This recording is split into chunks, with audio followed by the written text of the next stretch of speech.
నమస్కారం. Welcome to our YouTube channel అనగనగా ఓ కథ. మంచి కథలు వినడానికి మా ఛానల్ని తప్పకుండా సబ్స్క్రైబ్ చేయండి. అలాగే మీ ఫ్రెండ్స్ అండ్ ఫ్యామిలీకి షేర్ చేయండి. శ్రీరమణ కథల సంపుటి మిథునం నుంచి బంగారు మురుగు రెండో భాగం ఇవాళ విందాం. బామ్మ మనవడి కథ ఏ తీరం చేరుతుందో విందాం. దసరా రోజులు వచ్చాయి. ఒక పెద్ద పీఠం మంది మార్బలంతో సహా మా ఇంట్లో దిగింది. స్వాములారు, శిష్యగణం, సేవకులు, వంటలక్కలు, గున్న ఏనుగు, 4 ఆవులు, వాటి దూడలు, జింకపిల్ల, 2 పల్లకీలు, ఇవి కాక బోలెడు సాధనా సామగ్రి 4 గూడుబళ్ల నిండా దిగాయి. ఇల్లంతా ఆక్రమించుకుని సిపాయిల్లాగా వాళ్లే ఎక్కడెక్కడ ఏమేమిటి ఎలా అమర్చుకోవాలో చూసుకుంటున్నారు. నేను బామ్మ పరాయి వాళ్లలా చోద్యం చూస్తున్నాం. ఇవాల్టి నుంచి మన కొంప సర్కస్ డేరా అనుకో అంది బామ్మ. వాళ్ళు మాట్లాడే భాష కూడా చిత్రంగా ఉంది. మా నాన్నని గృహస్థు అని పిలిచేవారు. సామాజికులు, పూర్ణదీక్షాపరులు, శిష్య పరమాణువులు, పాదరేణువులు, ఏమిటో నాకు అర్థం కాని మాటలు చాలా వినిపించేవి. అంటే ఏమిటని బామ్మని అడిగితే, అంతా మనుషులేరా అబ్బి, ఉత్తినే అదో ఆడంబరం అన్నది బామ్మ. గున్న ఏనుగుకి రోజూ ఒక బెల్లం బుట్ట, అరటిపళ్ళ గెల అందించేవారు. దాని సేవకి 2 మావటీలు. మావటిగారిని మంచి చేసుకుని నన్ను ఒక్కసారైనా ఏనుగెక్కించాలని బామ్మ తంటాలు పడ్డది, కానీ వారు అది సాధ్యపడదు అన్నారు. పల్లకీల పైన ఉండే శాటిన్ వస్త్రం చుట్టేసి పల్లకీలని దేవిడీలో జాగ్రత్త చేశారు. పల్లకీ ఎక్కించమని హఠం చేస్తే, ఆ సన్నాసి పల్లకీ మనకెందుకురా, నీ పెళ్ళికి దీని జేజమ్మలాంటి పూసల పల్లకీ పెట్టించి ఊరు పేట ఊరేగిస్తాను అని బామ్మ సముదాయించింది. అందరూ నిద్రలు పోయాక సాములారి జింక చర్మం మీద నన్ను కాసేపు పడుకోబెట్టింది బామ్మ. భలే మెత్తగాను తమాషాగానూ ఉంది. జింక పిల్లతో ఆడుకోవాలనిపించేది, కానీ బామ్మ దాన్ని శత్రువర్గంగా భావించి దూరంగా ఉంచేది. మా ఇంట్లో అర్చనలు, దీక్షలు, హోమాలు ఘోటకంగా సాగుతున్నాయి. వచ్చే భక్తులు, పోయే భక్తులు, బంధువులు, అంతా కోలాహలంగా ఉంది. స్వామివారు వెండి రేకులు తాపడం చేసిన సింహాసనం మీద కూచుని తావళం తిప్పుతూ ఉండేవారు. ఎప్పుడూ గంభీరంగా ఉండేవారు. ఎప్పుడైనా ఒక చిరునవ్వు ప్రసాదించేవారు భక్తులకి. అలౌకిక విషయాల్లోనూ లౌకిక వ్యవహారాల్లో కూడా తలదూర్చేవారు. వంటలు, పిండి వంటలు, కూరలు, పులుసులు అన్నీ ఏమేమిటి ఎలా చెయ్యాలో ఆయనే చెప్పేవారు. చెప్పడం అనకూడదుట, ఆదేశించారు అనాలిట. చూడటానికి వచ్చారు అనకూడదు, దర్శనానికి వచ్చారు అనాలిట. పాదాలిటివ్వండి స్వామి అని ప్రాధేయపడేవాళ్ళు. వాళ్ళకి ప్రాప్తం ఉంటే పాదాలిచ్చేవారు. లేనివాళ్ళు పాంకోళ్ళకి మొక్కి వెళ్ళిపోతుండేవారు. సాములారు భోజనం చేశాక, అపచారం భిక్ష స్వీకరించాక, వెండి గొలుసుల ఉయ్యాల బల్ల మీద, పట్టుబాలీసుల మీద వాలి అరమోడ్పు కన్నులతో భుక్తాయాసం తీర్చుకునేవారు. వింజామరలు విసరడానికి మేమంటే మేమని వంతుల కోసం పోట్లాడుకునేవాళ్ళు భక్తులు. జార్జి చక్రవర్తిదే భోగం, మళ్ళీ మీ స్వామివారిదే భోగం అనేది శిష్యుల దగ్గర మా బామ్మ. వాళ్ళు దానికి ఎంతో గర్వపడేవాళ్ళు. సాయంత్రం ఆయన వేదాంత విషయాలు బోధించేవారు. అర్థం అయినా కాకపోయినా అందరూ శ్రద్ధగా వినేవాళ్ళు. అయ్యవారికి శాలువాలు, అమ్మవారికి పట్టు వస్త్రాలు, పళ్ళు, రొక్కం కానుకలుగా సమర్పించుకునేవాళ్ళు. ఒకరోజు సిల్కులాల్చి 4 వేళ్లకి ఉంగరాలు, మెడలో పతకపు గొలుసుతో ఆర్భాటంగా గుర్రబండి దిగాడొక భక్తుడు. వస్తూనే స్వామివారి పాదాల మీద వాలాడు. స్వామివారు వాత్సల్యంతో వందనం స్వీకరించారు. జోడించిన ఉంగరాల చేతుల్ని తమ చేతుల్లోకి తీసుకుని, ఎలా ఉందిరా వ్యాపారం అని అడిగారు. అంతా తమ దయ అన్నాడా భక్తుడు. రాహువు ఇల్లు మారుతున్నాడు, ఇక నీకు తిరుగులేదురా, పట్టిందంతా బంగారమే అన్నారు స్వామి భక్తుడి చేతులు వదిలిపెడుతూ. భక్తుడి నడిమివేలునున్న ఎర్రరాయి ఉంగరం స్వామి చేతిలోకొచ్చింది. పక్కనే ఉన్న శిష్యుడి దోసిట్లో వేసి, అమ్మవారికి ముక్కెర చేయించండి అని చిరునవ్వుతో ఆదేశించారు. ఆ భక్తుడికి వేలు ఊడినంత బాధ కలిగింది. పెదాలు తడారిపోయాయి. బిక్కచచ్చి, తమ చిత్తం అన్నాడు ఎప్పటికో తేరుకుని. కాదురా తల్లి ఆజ్ఞ అన్నారు స్వామి గంభీరంగా. మనోవాక్కాయ కర్మల మీద స్వామివారు ప్రసంగం కొనసాగించారు. బామ్మ నవ్వు ఆపుకోలేక సభలోంచి జారుకుంది. శిష్యుడు ఎదురైతే, మీ దేవుడికి పట్టిందంతా బంగారమే అని ఎగతాళి చేసింది. లోగడ విడిది చేసినప్పుడు ఆయన చూపు బామ్మ బంగారు మురుగు మీద పడిందిట. తల్లి చిట్టికాసుల పేరు కావాలని గోల చేస్తోంది. నువ్వు చెయ్యి విదిలిస్తే తల్లి కోరిక తీరుస్తాను అన్నారుట స్వామి బామ్మతో. అయ్యో, ఆ తల్లికి నేనిచ్చేపాటిదాన్నా? సాక్షాత్తు మహాలక్ష్మి, ఆమెకేం తక్కువ స్వామి అని బామ్మ భక్తిభావంతో సవినయంగా సమాధానం చెప్పిందిట. ఒరేవ్, హనుమంతుడి ముందా కుప్పిగంతులు? ఇచ్చేదాన్నైతే ఆనాడు గాంధీగారు గుమ్మంలోకొచ్చి స్వరాజ్యం కోసం జోలెపట్టిన రోజే ఇద్దును కదా. మహామహా ఆయనకే ఇవ్వలేదు, ఈ సర్కస్ కంపెనీకి ఇస్తానా అంది బామ్మ. అది తీర్థప్రసాదాల సమయం. భక్తులంతా కాళ్ళకి మొక్కి తీర్థం పుచ్చుకుని మళ్ళీ మొక్కి వెళ్తున్నారు. నేను వెళ్ళి చెయ్యి జాపాను. స్వాములారు ఉగ్రంగా గుడ్లూర్మి, పో అవతలకి అని గసిరారు. చొక్కా తొడుక్కుని మొక్కడం, తీర్థాలు తీసుకోవడం మహా అపచారంట. ఇంకేముంది, కొంపలు మునిగిపోయినట్టు అందరూ హాహాకారాలు చేయడం మొదలెట్టారు. ఆ సందట్లో నా లాగు చొక్కా విప్పేసి ఒంటిమీద నూలుపోగు కూడా లేకుండా ఆయన ముందు నిలబెట్టారు. అయినా ఆయన కటాక్షించలేదు. నన్ను బయటికి పంపెయ్యమని తీర్థపు శంఖుతో సైగ చేశారు.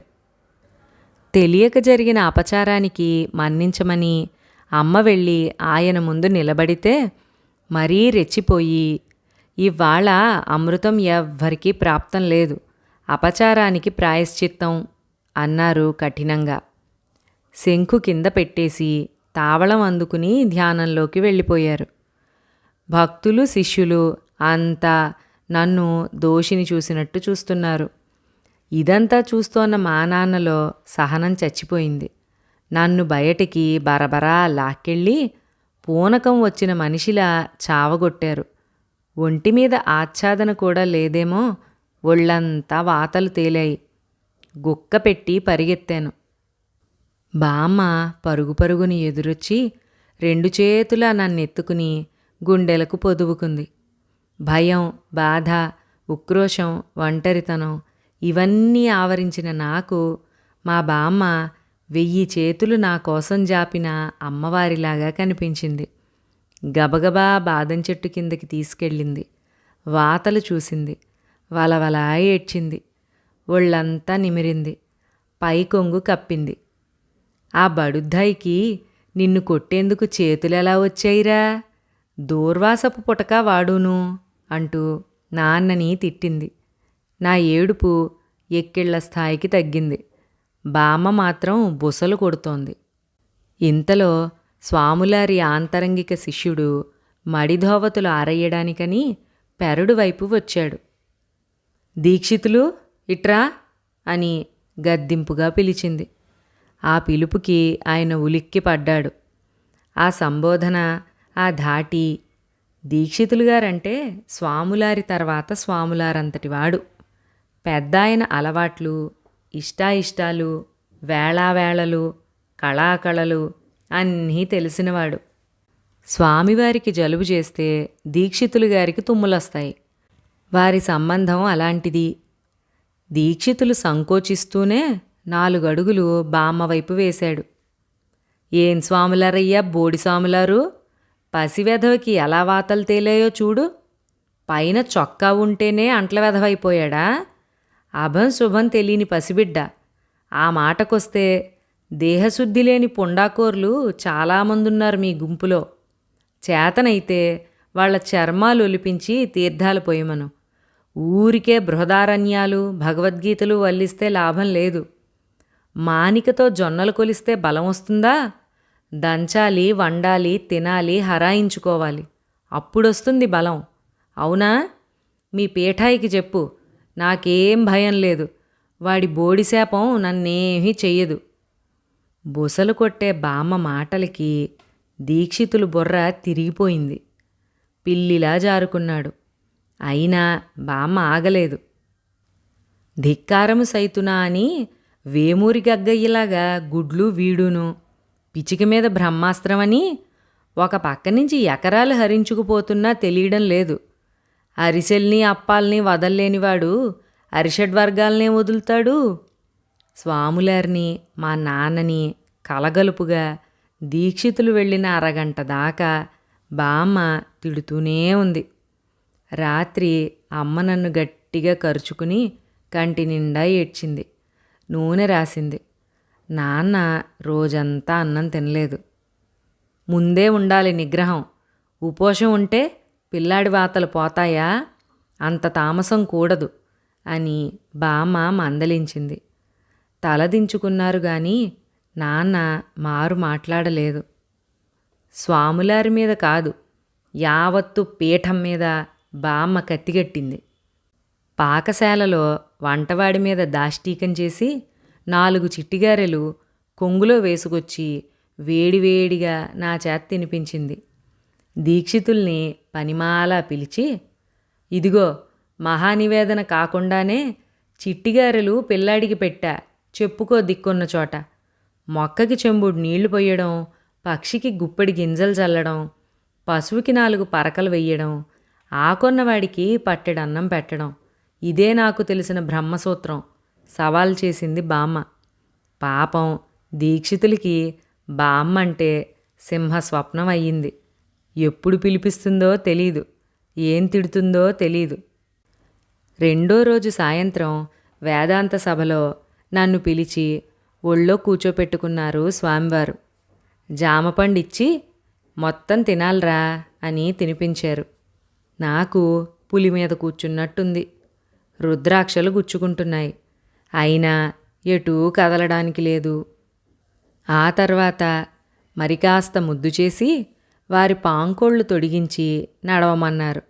నేను ఠకఠకా చప్పుడు చేస్తూ సభలో తప్పటడుగులు వేస్తూ ఉంటే, ఏమమ్మో నీ మనవడు బాలకృష్ణుడు అన్నారు స్వాములారు పెద్దగా నవ్వుతూ. శిష్యులంతా ఆమోదిస్తున్నట్టు ముఖాలు వికసింపచేశారు. అంతా తమరి వాత్సల్యం, పసివాడి అదృష్టం అంది బామ్మ. ఈ సంఘటన తర్వాత దీక్షితులు సుఖంగా ఊపిరి పీల్చుకున్నాడు. ఆ పీఠం మరో చోటికి తరలింది. బామ్మ మేలుకొలుపులు పాడుతూనే ఉంది, ముగ్గులు వేస్తూనే ఉంది. కానీ నా చిన్నతనం బామ్మ వీపు మించి జారిపోయింది. నా కంచం నాదే, నా మంచం నాదే. హైస్కూల్ చదువులో పడ్డాను. ఇప్పటికే ఆలస్యం అయిపోయిందని నాకు వడకపోగు వెయ్యాలని నిర్ణయించారు. వారం ముందుగానే సందడి ప్రారంభమైంది. గురు పరంపరతో బాటు బంధువులతో ఇల్లు నిండింది. మా అత్తయ్య, మావయ్య, వాళ్ళ అమ్మాయి కళ్యాణి వచ్చారు. కళ్యాణికి 10 ఏళ్లుంటాయి. ప్రతి ఇంట్లోలాగే మేనత్త కూతురు కాబట్టి, నీ పెళ్ళాం వచ్చింది రోయ్ అని పాత సరసం ఆడారందరూను. అత్తయ్య వస్తూనే బామ్మని చూసి, ఏమిటే అమ్మా అంతగా చిక్కిపోయావు అని బాధ నటించింది. నేను చిక్కేదాన్ని కాదులేవే ఎవరికీనూ, నువ్వు బాధపడకు అని వ్యంగ్యంగా అంది బామ్మ. చూడు, ఆ చేతులు పొల్లల్లా అయిపోయాయి. బావిలో చేద వేసినప్పుడు ఆ మురుగు జారి నూతిలో పడుతుందేమో చూసుకో. సలహాగా అత్తయ్య అంటే, నువ్వు 1000 చెప్పు 1,00,000 చెప్పు, చచ్చినా నా చేతి మురుగు నీకివ్వను తెగేసినట్టుగా అన్నది బామ్మ. అత్తయ్య కస్సుని లేచింది ఆ మాటకి. అంటే నీ ముష్టి మురుగు కోసం పడి చస్తున్నానా? ముష్టిది కాదేవ్, బంగారపుది. సువ్వి అంటే రోకలపోటని తెలుసులేవే అంది బామ్మ. ఒక్కగానొక్క ఆడపిల్లని, కన్న కూతుర్ని, దయాపేక్షలు లేవు. మీ పెట్టుపోతలకి మేమెప్పుడైనా ఏడ్చామా అని గద్గద స్వరంతో అత్తయ్య విజృంభించింది. తల్లి కూతుళ్ల వాదులాట విని అమ్మ లోపల లోపల ఆనందపడ్డది. మాటా మాట మరీ పెరగకుండా నాన్న సర్దుబాటు చేశారు. నా చెవిలో బ్రహ్మోపదేశం చేశారు నాన్న. మెడలో జందెపు పోగు, చెవులకి బంగారు పోగులు, నాకు కొత్త అలంకారాలయ్యాయి. బాదం చెట్టు పండుట ఆకులు రాలుస్తూ కొత్త ఆకులు తొడుగుతోంది. తొర్రలో పాత చిలకలు ఎగిరిపోయి కొత్త చిలకలు వచ్చి వాలుతున్నాయి. బామ్మకి అరణంగా ఇచ్చిన ఆవుదూడకి 5వ కారు దూడ పుట్టింది. కంటి చూపు తగ్గినా బాగా చెయ్యి తిరిగిన బామ్మ ముగ్గులు గడి తప్పకుండా వేస్తూనే ఉంది. పీఠాధిపతుల తాకిడి తగ్గింది. తాతల నాటి క్షేత్రాలు తరిగిపోయాయి. అంటుమామిడి తోట గృహస్థు పేరు మీద లేదిప్పుడు. దేవిడికి గోడలు తప్ప పైపెంకులు లేవు. ఒంట్లో ఓపిక తగ్గినా బామ్మ మాట చురుకు తగ్గలేదు. మా ఉయ్యాల వెండి గొలుసుల్ని గొన్నేనుగు మింగేసింది అని చాలా సరసంగా చెప్పి నవ్వేది. అమ్మకి అకాల వార్ధక్యం వచ్చింది. తడి చీరల శిక్ష తప్పింది. నాన్న నిర్లిప్తంగా ఉంటున్నారు. అప్పటి వైభవం లేదు, అలాగని దరిద్రమూ లేదు. నాకు తెలిసిన వైభవం బామ్మ బాదం చెట్టును. అవి ఇప్పుడూ ఉన్నాయి. నాది అనుకుంటే దుఃఖం, కాదు అనుకుంటే సుఖం. బామ్మ చెప్పిన బ్రహ్మసూత్రం నిజమే అనిపించింది. నా ఎఫ్ఏ పూర్తయింది. బందర్లో సర్కారు ఉద్యోగం వచ్చింది. అయినవి కానివి పెళ్లి సంబంధాలు రావడం మొదలైంది. మేనత్త కూతురు కళ్యాణి ప్రస్తావన వచ్చింది. కానీ బామ్మ ససేమిరా వద్దంది. ఆ పిల్ల పేరుకి కళ్యాణే గాని ఉత్త నత్తగవ్వరా, దాని తల్లి గడుసుదెయ్యం, దాంతో నువ్వు సుఖపడలేవు, పరాయి సంబంధమే చేసుకుందాం అని బామ్మ స్పష్టంగా చెప్పింది. అత్తయ్య వాళ్ళు కూడా నా కాళ్ళు కడిగి పిల్లనివ్వడానికి, పుట్టింటి బంధం నిలిచిపోవాలని ఏమాత్రం ఆరాటపడలేదు. వాళ్ళకి ఒక్కతే పిల్ల, పైగా కావలసినంత ఉన్నవాళ్ళు. మాకిప్పుడు ఈనాములు లేవు, నేను బారిస్టర్ని కాదు.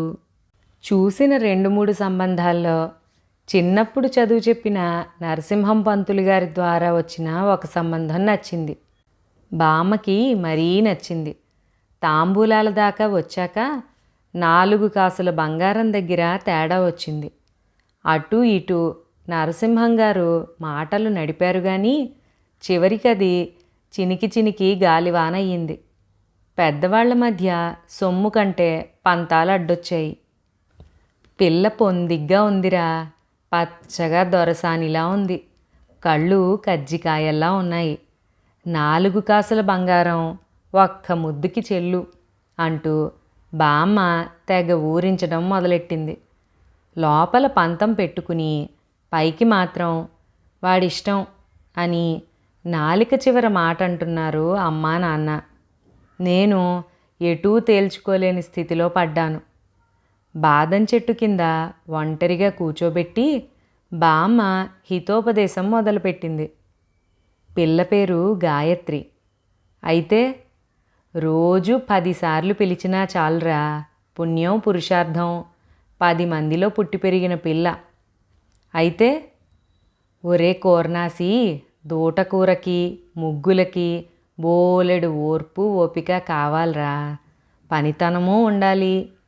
పిల్లకి రుక్మిణి కళ్యాణం కంఠతా వచ్చుట, టీకా తాత్పర్యంతో సహా అయితే అయితేనా ఇష్టమైన వాడి కోసం ఏదైనా చేసే జానతనం ఉందని నువ్వు ఇట్టాగే మీనమేషాలు లెక్కేస్తూ కూర్చుంటే చివరికి ఆ పిల్లే నిన్ను లేవదీసుకుపోతుంది, సరేనా అంది నాకు రోషన్ తెప్పించాలని. అయినా నేనేమీ చెల్లించలేదు. మర్నాడు ప్రయాణం రోజు వెళ్ళబోతూ నాన్న ముందు మౌనంగా నిలబడి మాట్లాడడానికి తటపటాయిస్తుంటే ఆయనే అందుకుని, నీ ఇష్టంరా, నేనేం నిధి నిక్షేపాలు ఇచ్చానని నీ మీద పెత్తనం చెలాయిస్తాను. నువ్వు అన్ని విధాలా స్వతంత్రుడివి. నీకిష్టమైతే మాదే ఉంది, వచ్చి పీటల మీద కూర్చుంటాం అన్నారు. విషయం తేలిపోయింది. రకరకాల ఆలోచనలతో రాత్రంతా నిద్ర పట్టలేదు. బామ్మ ఒక రాత్రి వేళ చీకట్లో తడుముకుంటూ నా గదిలోకి వచ్చింది. నా మంచం మీద కూర్చుంది. మెల్లగా లేపాలని తడుముతోంది. లేచే ఉన్నాలే, చెప్పు అన్నాను. నువ్వు నిద్రపోవని తెలిసే వచ్చానురా. చూడబ్బాయ్, మీ నాన్నకి ఆవేశం ఎక్కువ, ఆలోచన తక్కువ. మీ అమ్మకి మొగుడు చెప్పిందే వేదం. ఈ కోపతాపాలు 4 రోజులుంటాయి, ఆనకపోతాయి. మిగిలేది నిక్షేపం లాంటి పిల్ల. అంచేత నిష్కర్షగా గాయత్రినే చేసుకుంటానని తేల్చి మరీ వెళ్ళు అంది. నేను సమాధానం ఏమీ చెప్పకుండా అటు తిరిగి పడుకున్నాను. ఒరేవ్, అధిక మాసాలతో 80 దాటేశాను. నీ పెళ్ళి చూడాలని ప్రాణం ఒగ్గపట్టు కూర్చున్నా. ఆ పిల్ల గోరింటాకుతో పారాణి పెట్టుకుంటే నీ కాళ్ళు పండాలి. నువ్వు ఆకు అక్క వేసుకుంటే అమ్మడి నోరు పండాలి. అది ఇది అయ్యి ఆనక మీ కడుపు పండాలి. నేను మళ్ళీ మీ ఇంటికి రావద్దు. బామ్మ గొంతు జీరపోయింది. కన్నీటి చుక్క నా గుండె మీద వెచ్చగా రాలింది. ఉద్యోగం ఊరు చేరగానే గాయత్రి సంబంధమే ఖాయం చేయమని నాన్నకి 3 ముక్కల ఉత్తరం రాశాను. పోస్టు చేయకుండానే ముహూర్తం నిశ్చయమైంది. ఉన్న పళంగా 15 రోజులు సెలవు పెట్టి రమ్మని టెలిగ్రామ్ వచ్చింది. ఇంట్లో అడుగు పెడుతుండగానే బామ్మ ఎదురొచ్చి, దిగివచ్చారు రోయ్, నీలాంటి అల్లుణ్ణి వదులుకుంటారా? ఏదో కాస్త బెట్టు చేశారు. పాపం వాళ్ళది పెద్ద కుటుంబం. 4 కాసులు ఒక్క ముద్దుకి చెల్లురా అంటే నువ్వు విన్నావు కాదు. చివరికి మన నరసింహం సానుకూలం చేశాడు అని తెగ సంబరపడిపోతూ చెప్పింది. అమ్మా నాన్న దిగిరాకుండా మాట నెగ్గించుకున్నందుకు విజయగర్వంతో ఉన్నారు.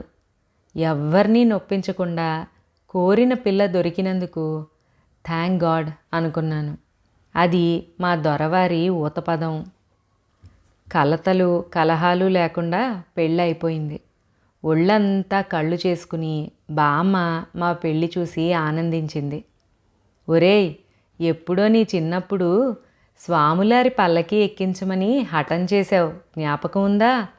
ఇహ ఊరేగు, బతుకంతా సుఖంగా అందరి కళ్ళు మీ మీదే ఉండేట్టు ఊరేగండి అని బామ్మ మా జంటని దీవించింది. అక్కర తీరింది. మర్నాడు నా మనవడు నచ్చాడా పిల్ల అని బామ్మ అడిగితే అవును కాదు అనకుండా, మీ మనవడు నాకిప్పుడు 360 కాసులు బాకీ, ఎట్లా తీరుస్తాడో ఏమో అందట బొంగమూతి పెట్టి పెళ్లి కూతురు. ఆ మాటకి అదిరిపడి హారిపిడుగా అని బామ్మ గాయత్రిని ముద్దు పెట్టుకుంది. బందరులో కాపురం పెట్టాం. బామ్మ మాటలో చెప్పాలంటే ముగ్గులోకి దిగాం. ఒంటిగది, కొత్త కాపురం. బామ్మ దీవెనల పూసల పల్లకీలో ఊరేగుతున్నట్టుంది. ఆవిడ కాళ్ల గోరింటాకు అతని కాళ్ళకి ఎలా పండుతుందో అనుభవం అయింది. నేను తాంబూలం నమిలితే గాయత్రి నోరు ఎందుకు ఎరుపెక్కునో ఎరుకైంది. బామ్మని బందరొచ్చి నా దగ్గర ఉండమన్నాను. నా ఊరు నా నేల, ఇక్కడే మట్టయిపోవాలిరా. మీ అమ్మ దొడ్డ ఇల్లాలు, నాకేమీ తక్కువ జరగదులే అంది దర్జాగా. బామ్మ చివరి క్షణాల్లో చూడ్డానికి వెళ్ళాం. మాట స్పష్టత లేదు. కొత్త కాపురం బావుందా అని అడిగింది. ఇద్దరం తల ఊపాం. కాపురం కత్తిపీట కొత్తల్లో కంటే కొంచెం పదును పడ్డాకే బావుంటాయిరా అంది మాట పెగుల్చుకుని. మేం నవ్వితే బామ్మ పెదవి కదిలింది, ముఖం వెలిగింది. మా ఇద్దరి చేతులు చేతిలోకి తీసుకుంది. ఒక మొక్కకి చెంబుడు నీళ్ళు, గింజలు, అన్నం పెట్టానురా. ఆ ఫలం నాకు దక్కింది. నా బతుకు హాయిగా వెళ్ళిపోయింది. నేను ఇప్పుడో కాసేపో బామ్మ మాటలకి నాకు దుఃఖం పొర్లుకొచ్చింది. నిన్నొదిలెక్కడికి పోతాన్రా వెర్రినాగన్నా? అలా వెళ్ళి కాసేపు పెత్తనం చేసి మళ్ళీ నీ ఇంటికే వస్తాగా అంటూ ధైర్యం చెప్పి బామ్మ వెళ్ళిపోయింది. భరించలేనంత శూన్యం నాలో నిండుకుంది. అమ్మా నాన్న, చుట్టం పక్కం, దయాదేవుడు, అన్నీ, అంతా, అందరూ ఒక్కసారి వదిలి వెళ్ళిపోయినట్టు అయింది. వెళ్ళి పిచ్చిగా బాదం చెట్టు చుట్టూ తిరిగాను. 70 ఏళ్ల పిచ్చి మొద్దుకి బామ్మ పోయిందని తెలియదు. రేపటి నుంచి చెంబడి నీళ్ళు ఎవరు పోస్తారు? పై తొర్రలో కిలకిలలాడే చిలకలకి తెలీదు బామ్మ పోయిందని. రేపటి నుంచి గుప్పెడి గింజలు ఎవరు చల్లుతారు? చిన్నప్పుడు మేము చిరుతిళ్ళు దాచుకున్న తొర్రలో చెయ్యి పెట్టి వెదికాను. దాని నిండా బాదంకాయలు దాచి ఉన్నాయి. రేపటి నుంచి రాలిన బాదంకాయలు ఎవరు ఏరతారు? బాదం చెట్టుని చుట్టుకున్న బామ్మ జ్ఞాపకాలు ఎన్నేళ్లైనా మర్చిపోలేను. ఆ చెట్టు నీడలో నా చిన్నతనం చెక్కు చెదరకుండా ఉంది. కర్మకాండ ముగిసింది. బామ్మ ఆరో ప్రాణంగా చూసుకున్న బంగారు మురుగు తూకానికి పెడితే అది గిల్టు నగ అని తేలింది. అమ్మ, నాన్న, అత్తయ్య అంతా మొహామొహాలు చూసుకున్నారు. మనవడికి మంచి పెళ్ళాం రావాలని బంగారు మురుగు కరిగించిందని వాళ్ళకి తెలీదు. పెళ్ళి పెద్దగా కథ నడిపిన నరసింహం పంతులు గారు చెప్పేదాకా నాకు తెలీదు. బామ్మ మా ఇంటికి వస్తుంది అన్న మాట ప్రకారం ఆవిడ బంగారు మురుగు ఆవిడికే, గాయత్రి సాక్షిగా. ఇక్కడితో ఈ అందమైన బామ్మ మనవల కథ అయిపోయిందండి. ఈ మొత్తం మిథునం కథలన్నీ నాకు నచ్చినవే. కానీ ఈ కథలన్నింటిలోకి కూడా నాకు బాగా నచ్చింది బంగారు మురుగు కథ. దానికి కారణం ఆ నాయనమ్మ గారు పిల్లాడి మీద చూపించిన అవ్యాజమైన ప్రేమ అండి. నాకు కూడా మా తాత నాయనమ్మ బాగా గుర్తొచ్చారండి ఈ కథ చదివినప్పుడు. చెప్తే అతిశయోక్తిగా ఉంటుందేమో తెలియదు కానీ మనసులో ఉన్నది చెప్పాలనిపిస్తుందండి. బామ్మ చనిపోయిన సన్నివేశం చదువుతుంటే నిజంగానే ఏడుపొచ్చిందండి నాకు. నాకు కూడా మా మామగారు గుర్తొచ్చారు. చిన్నప్పటి నుంచి మేము ఎంత విసిగించినా, ఏ టైంలో అడిగినా ఏదో ఒక కథ చెప్పేవారు మా మామ. అప్పుడప్పుడు తాత కూడా చెప్పేవారు. అనుకోకుండా ఈ కథ ఇవాళ పోస్ట్ చేస్తున్నాను ఆఖరి భాగం. ఇవాళే మా తాత మామగారు పోయిన రోజు కూడా. ఇద్దరు 2 సంవత్సరాల తేడాలో ఒకే తిథిలో వెళ్ళిపోయారండి.